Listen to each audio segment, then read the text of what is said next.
ये एक काल्पनिक कहानी है और दिल को गहराइयों तक छू जाने वाली। एक बार स्वर्ग में विचरण करते हुए कृष्ण और राधा एक दूसरे के सामने आ गए। विचलित से कृष्ण, प्रसन्नचित से राधा। कृष्ण सकपकाए, राधा मुस्कुराई। इससे पहले कि कृष्ण कुछ कह पाते, राधा बोल उठी, कैसे हो द्वारिकाधीश। जो राधा उन्हें कान्हा कान्हा कहकर बुलाती थी, उसके मुख से द्वारिकाधीश का संबोधन कृष्ण को भीतर तक घायल कर गया। फिर भी किसी तरह अपने आप को संभाल लिया उन्होंने और बोले राधा से, मैं तुम्हारे लिए आज भी वही कान्हा हूं। तुम तो मुझे द्वारिकाधीश मत कहो। आओ बैठते हैं। कुछ मैं अपनी कहता हूं, कुछ तुम अपनी सुनाओ। सच कहूं राधा, जब जब भी तुम्हारी याद आती थी, इन आंखों से आंसुओं की बूंदें निकल आती थी। राधा बोली, मेरे साथ ऐसा कुछ नहीं हुआ। न तुम्हारी याद आई, न आंखों से आंसू बहा, क्योंकि हम कभी तुम्हें भूले ही कहाँ थे। जो तुम याद आते, इन आंखों में तो सदा तुम ही थे। कहीं आंसुओं के साथ निकल न जाओ, इसलिए रोते भी नहीं थे। कान्हा, प्रेम से अलग होने पर तुमने क्या खोया, इसका एक आईना दिखाऊं तुम्हें। कुछ कड़वे सच प्रश्न सुन पाओ तो सुनाऊं। कभी सोचा है इस तरक्की में तुम कितने बिछड़ गए। यमुना के मीठे पानी से जिंदगी की शुरुआत की और समुद्र के खारे पानी तक पहुंच गए। एक उंगली पर चलने वाले सुदर्शन चक्र पर भरोसा कर लिया और 10 उंगलियों पर चलने वाली बांसुरी को भूल गए।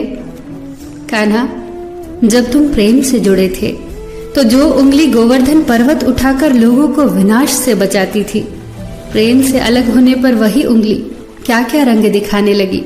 सुदर्शन चक्र उठाकर विनाश के काम आने लगी।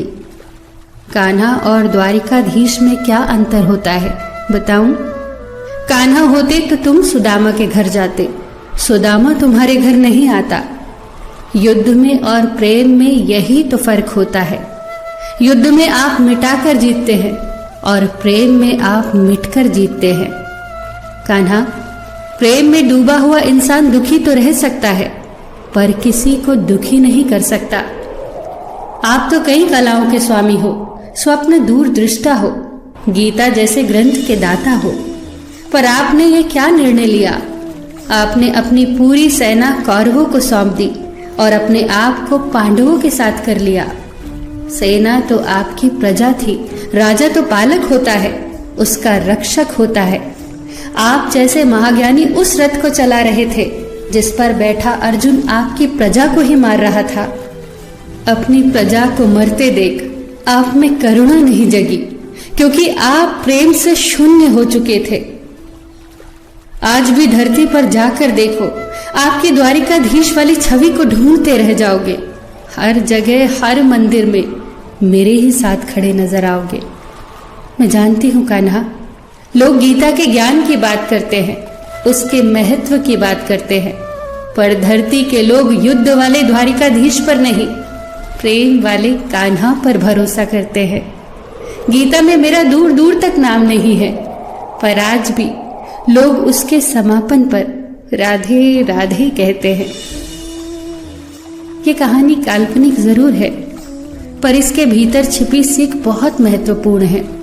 श्री कृष्ण के पास कभी किसी प्रश्न का उत्तर ना हो, ऐसा तो हो ही नहीं सकता, परंतु राधा द्वारा लगाए गए प्रश्न चिन्हों पर कान्हा मौन रहे।